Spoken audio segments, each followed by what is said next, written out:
Today we're going to talk about telling time to the nearest 5 minutes. The first thing you need to know is what the hands represent on the clock. Now this longer hand is the minute hand. An easy way to remember that the minute hand is the longer hand is because minute is a longer word. Our other hand, the shorter hand, is the hour hand, and this hand is the hour hand, and an easy way to remember that is hour is a shorter word than minute. So we have the hour hand and the minute hand. So obviously the minute hand tells us the minutes and the hour hand tells us the hours. So if the minute hand is on the 12, which is zeros or 60, if the minute hand's on the 12 and the hour hand's on the 1, it's 1 o'clock. If the minute hand's on the 12 and the hour hand's on the 3, it's 3 o'clock. If the minute hand's on the 12 and the hour hand's on the 7, it's 7 o'clock. So the hour hand will tell us what hour it is. The minute hand will tell us what minute it is. Now the other thing that we need to realize is the fact that the minute hand and the hour hand move together. If I start out at 3 o'clock, minute hand on the 12, hour hand on the 3, and I start to go around the clock with the with the minute hand, you're going to notice the hour hand moves as well. So I go 5 minutes, notice my hour hand moved a little bit. 10 minutes, my hour hand moved a little bit. Every number with the minute hand is worth 5 minutes. So I go to the 3, that's 15 minutes. So with my hour hand, I moved just a little bit because my minute hand moved 1/4 of the way around the clock. So that means my hour hand also moved 1/4 of the way to the next number. Because right now it's 3:15, or a quarter of the way to 4 o'clock. So if I keep it going around, 3:20, like we said, every number for the minute hand is worth 5 minutes. 25, 30. So now my minute hand has gone halfway around the clock. Look at my hour hand. My hour hand has also gone exactly halfway around the clock. And that's because my minute hand and my hour hand move together. However far my minute hand moves around the clock, my hour hand will move that same distance to the next number. Let me keep going here.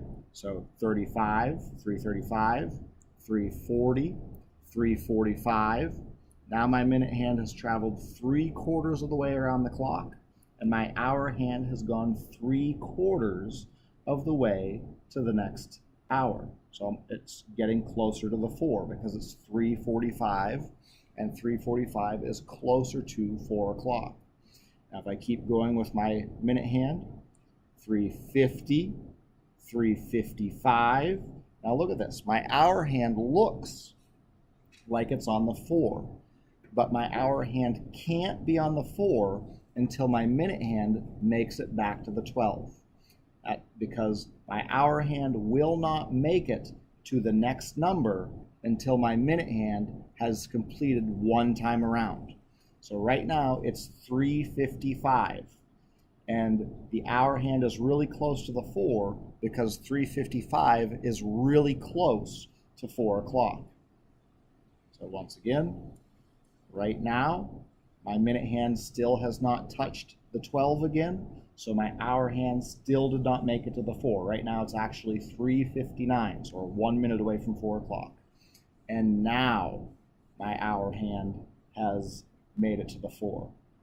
So we need to be really careful when our minute hand is in this last quarter of the clock.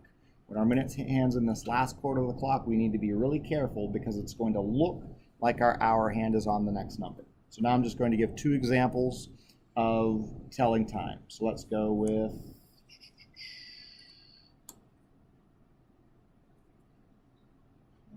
this time right here. The first thing I want to do is find the minutes. The minutes are easy to find. As we mentioned before, with the minutes, every number is worth 5. So I just count by 5s until I get to where my minute hand is. Starting at the 12, 5, 10, 15, 20. So it's 20 minutes. Now I need to figure out the hour. Now my hour hand is between the 5 and the 6. it did not yet make it to the 6 because my minute hand did not yet make it to the 12. So it's still on the 5. It has not yet made it to the 6. So it is 5:20 right now. And one more example, we'll use the last quarter of the clock, the difficult portion of it, and we'll have it like this. Now, this is where kids make mistakes. A kid will say, hey, right now it's 7:50. It's not. And we're going to go step by step how to figure this out. First thing we want to do is find the minutes. Start at the 12, 5, 10, 15, 20, 25, 30, 35. So the minutes are 35. Now, sorry, the minutes are 40, 45, 50. The minutes are 50. I got my hour hand and minute hand mixed up there real quick. Minute hand is on the 50, and now I'm going to find the hour, and my hour is between the 6 and the 7. I know it didn't get to the 7 yet because my minute hand did not yet make it to the 12. So it's not 7:50, it is actually 6:50.